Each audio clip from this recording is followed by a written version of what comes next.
ne zatvaram displej.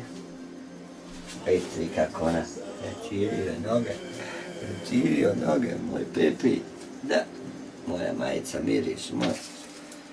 Ima alergiju, nosio ručnika, ja 14 godina imao. Samo 2 centra. Prvo nestalo, još jednom utvrdili, nije više dolazio, čača mu njegov rekao, ma ne, to je slučajno. Ni hvala da mi kažu, Nikolaj da mi pošalje. Došao nakon 2 godine, imao 16, vidim ja duhan se čuje, pušiš ili puši. Nemoj to raditi.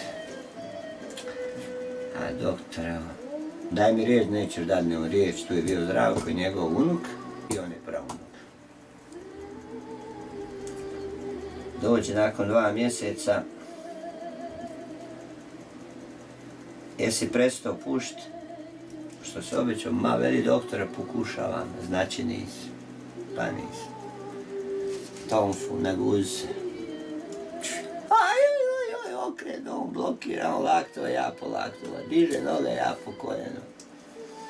Deri peri, ajoj.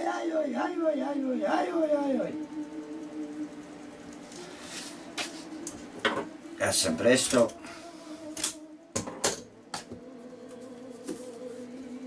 Zdravko, ćete vi javljati šta policiji? Ne, ni slučajno. Orkanski visovi, kad su on kretli, kuće rekao, mali, ma ne bumo to nikome govoriti, a to će biti sve sad kasnije. Nećete vi meni jebavati.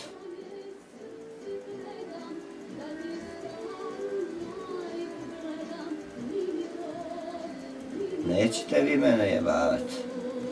Riječ kad date ima da je održite. Od toga je Kazimirova mater, njegova prababa, umrla. Ali šta je bilo? Ja to otkrijem. 2001.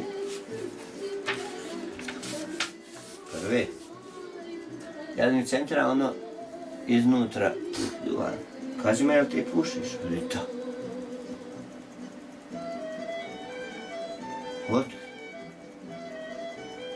Pa moj doktore, veli ono. Pušimo 10. godine.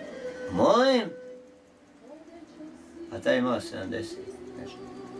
Ili ispod 60. Šta ti pričaš? Pa veli doktore.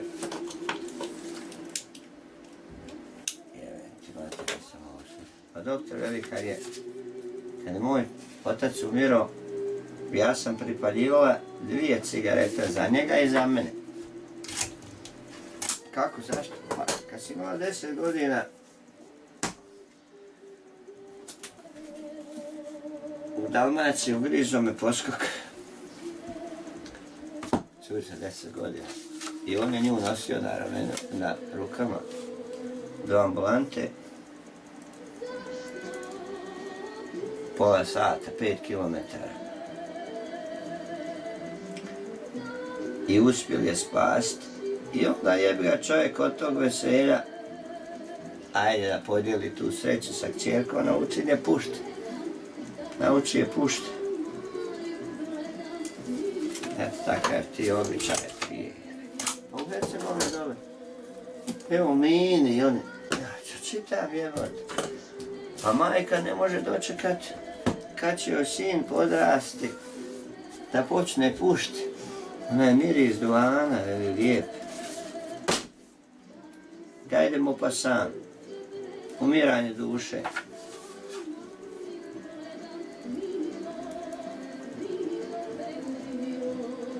I on taj duvan, brate, ono. Ne može dočekati da joj dijete počne pušti, evo da naraste. I onda mi neko počne pričati, joj, on ima 100 godina još puši. A jebe ti, mati. Zavisi od konstrukcije tijela. Zašto vam pišu sada na cigaretama? Ovo ubija, ono ubija. Šteti ovo, šteti onome.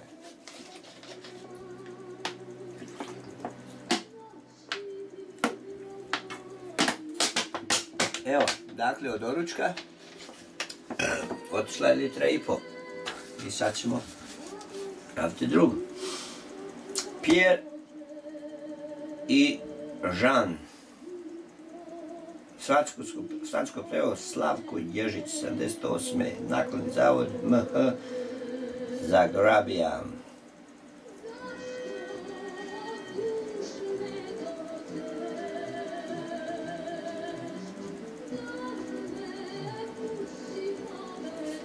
Evo ga.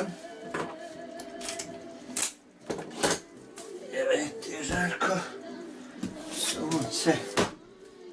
Dunda. Mopasan.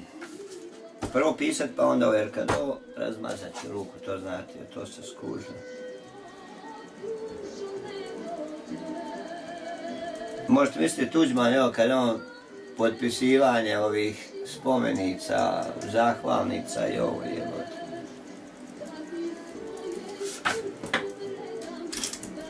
Nemaš vremena kad potpisivati jer moraš ići tenisirati. Moraš razgovarati sa popišani baldani 3 sata za vrijeme radnog vremena u New York zvati na državni trošak. Pričao meni ljudi koji su uz njega bili na garda, moji pacijenti.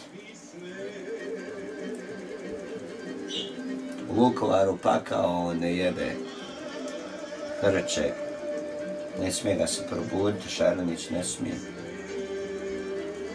Mora ići tenis igrat, dobro, moraš ići igrat.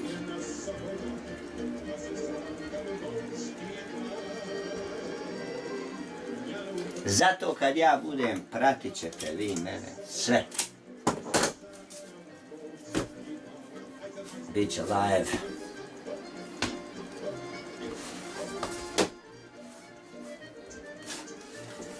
Zdravko digne na mene glas,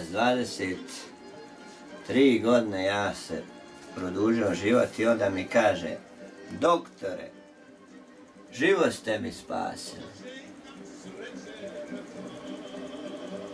Umro bi, ali bi umro sretan. Sramotu koju ste mi nanijeli, to od vas nisam očekivao. Valjda će i ovo preživjeti.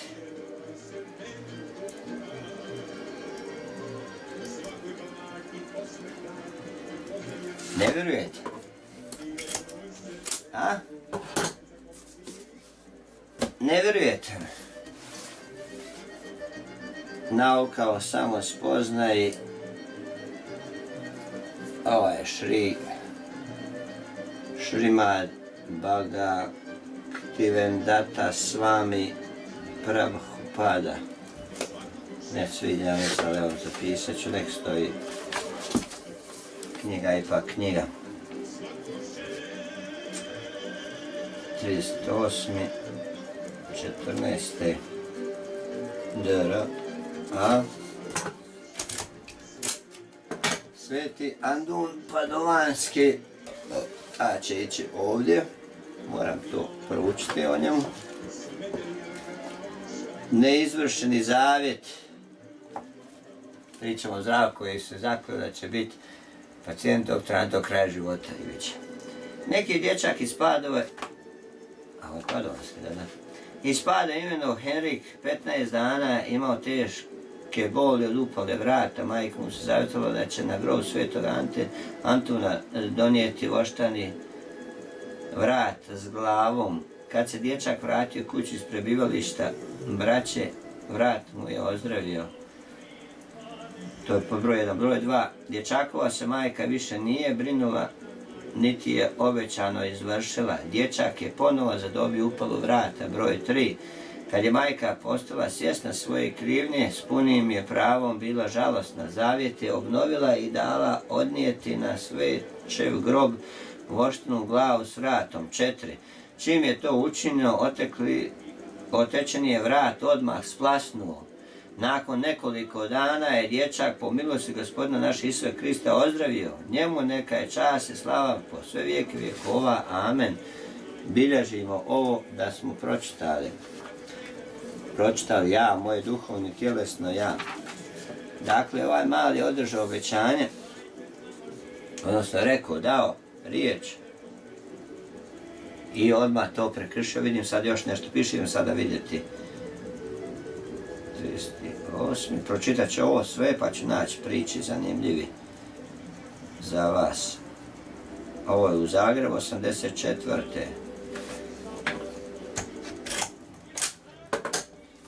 To potpisano. Idemo sada vidjeti 7 minuta, idemo vidjeti šta se događa na kompjuteru i onda prelazimo tamo. Vidite da smo to lijepo sad raskrčili. Pa ćemo onda isto ovdje.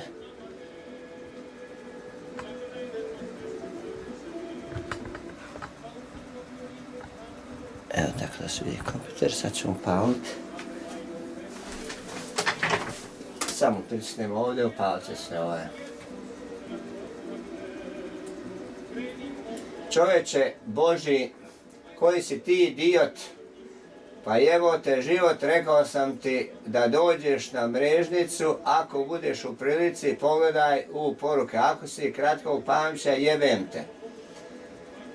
A nisam ti rekao da mi dolazi kući, dolaziš valjda, i ne znam šta. Slušaj me stari, hvala tebi na pomoći kaj hoćeš pružit, ali ja ne vjerujem više u ničiju pomoć, nego u pomoć svoje šake da izbijem nekom kome razjebe sterno klavikulu, a u ovom slučaju upravo ti radiš na tome. Lik mi se još i prijeti i tak razgovaraš sa mnom. Bote, ko da je svjetski prvak. Sam ja Mavrić rekao, nabijem na kurac jednog Sprčića, veli on meni, Ante, pazi šta pričaš, rekao, molim, ti to mene upozoraš ili prijetiš? Kažem ti, pazi šta pričaš, rekao,